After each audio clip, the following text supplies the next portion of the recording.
Shri Venkateswara gold తాకట్టులో ఉన్న మీ బంగారాన్ని విడిపించి కొనబడును.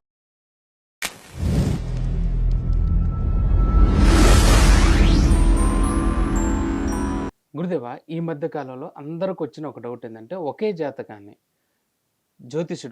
ఒక్కొక్క జ్యోతిష్యుడు ఒక్కొక్కలాగా విశ్లేషణ చేయటం. ఇందులో ఏది నమ్మాలి, ఏది నమ్మకూడదు? ఓం శ్రీ గురుభ్యో నమః. ఓం శ్రీ మాత్రే నమః. ఇక్కడ ఆస్ట్రాలజీ పరంగా ఒక్కొక్క ఆస్ట్రాలజర్ ఒక్కొక్క రకంగా చెప్పటానికి కారణం ఏంటి? ఒక మ్యాథమెటిక్స్ లెక్చరర్ని తీసుకుంటే ఇంటర్మీడియట్లో ట్రిగ్నామెట్రీ గుంటూరులో చెప్పినా ఒకటే, విజయవాడలో చెప్పినా ఒకటే. sin 2θ అంటే 2 sin θ cos θ ఫార్ములా. ట్రిగ్నామెట్రీ కానీ, క్యాలిక్యులస్ కానీ, కోఆర్డినేట్ జామెట్రీ కానీ, ఆల్జిబ్రా కానీ ఎవరైనా ఫార్ములాస్ అని చెప్తారు. దానిలో జూనియర్ లెక్చరర్ ఏమో అంత ఇన్డెప్త్గా వెళ్ళడు, సీనియర్ లెక్చరర్ ఏమో ఇన్డెప్త్గా వెళ్తాడు. అపారమైన అనుభవంతో పిల్లలకి ఎలాంటి గ్రాస్పింగ్ పవర్తో చెప్పాలని ఆలోచన చేస్తుంటారు. ఆస్ట్రాలజీలో వచ్చేటప్పటికి ఎలా ఉంటుందని అంటే, సహజంగా ఈ కాలంలో ఏంటంటే అందరూ చెబుతూ ఉన్నారు చాలామంది, అంటే నోటికొచ్చింది చెబుతున్నట్టుగా ఉంటుంది. దీనిలో RMP doctor, MBBS doctor, MS డాక్టర్కి డిఫరెన్స్ ఉంటుంది. ఆర్ఎంపీ డాక్టర్ ఏంటంటే ఆయన ఉన్న ఆ టైంలో అక్కడ ఆదుకునే భగవంతుడు ఎవరంటే ఆర్ఎంపీ డాక్టర్. కానీ పవర్ఫుల్గా ఇంజెక్షన్ వేసి, పవర్ఫుల్గా ట్యాబ్లెట్ ఇచ్చి కొంచెం స్పీడ్గా తగ్గిస్తాడు. కానీ అదే డాక్టర్ ఎంబీబీఎస్, ఎంఎస్ దగ్గరికి వెళ్తే అంత పవర్ఫుల్ ఇవ్వకూడదు ఆ మనిషికి, మిగతా వాటి మీద ఎఫెక్ట్ పడుతుందని అంటాడు. అంటే ఆయన వాదన ఆయింది, ఈయన వాదన ఏంది. ఎంఎస్ డాక్టర్స్ ఏంది సర్జరీ చేస్తారు, ఎంబీబీఎస్ కంటే కూడా బాగా పవర్ఫుల్గా ఏది చేయాలో అది చేస్తారు. ఇలానే ఆస్ట్రాలజర్స్లో కూడా ఆర్ఎంపీ డాక్టర్లు, ఎంబీబీఎస్ డాక్టర్లు, ఎంఎస్ డాక్టర్లు ఉన్నారు.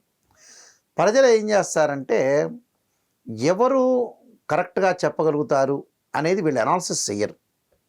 ఎందుకు అనాలిసిస్ చేయరు అంటే, వీళ్ళకు పాజిటివ్ చెప్పాలి.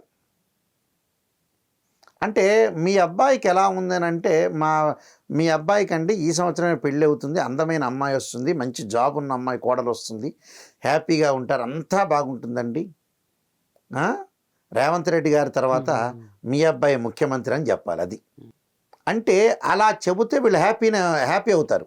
అంటే పాజిటివ్ రావాలి వీళ్ళకి.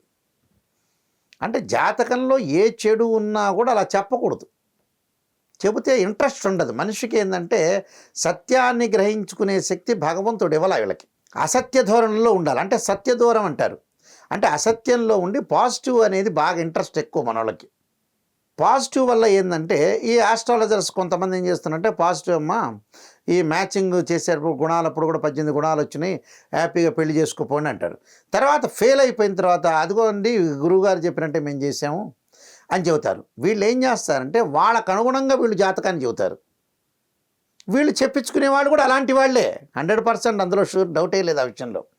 ఈ చెప్పించుకునేవాళ్ళు కూడా అలానే పాజిటివ్ చెప్పాలి గురువుగారు అండి, పాజిటివ్ చెప్పాలనే వాళ్ళు చాలామంది ఉన్నారు. నెగిటివ్ని మనం సమర్థించుకునే శక్తి లేదు ఇక్కడ, సైకలాజికల్గా ట్రీట్మెంట్ లేదు.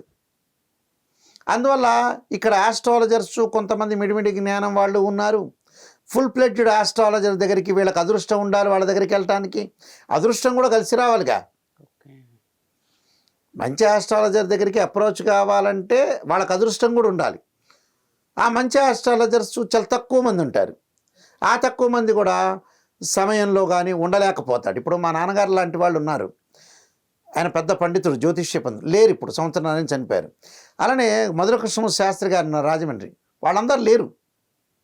కొంతమంది పాత ఆస్ట్రాలజర్సు వాళ్ళందరూ కొంతమంది చనిపోవటం, ఇప్పుడున్న వాళ్ళలో కొంతమంది సీనియర్ ఉంటే వాళ్ళని వీళ్ళు కలిసే టైం కూడా ఉండదు.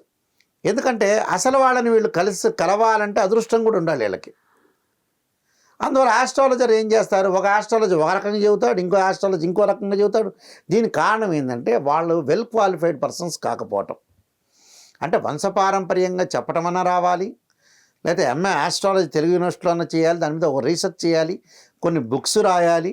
ఇలాంటివన్నీ వంశపారంపర్య తండ్రి దగ్గర తాత దగ్గర నేర్చుకున్న వ్యక్తులన్నా ఉండాలి.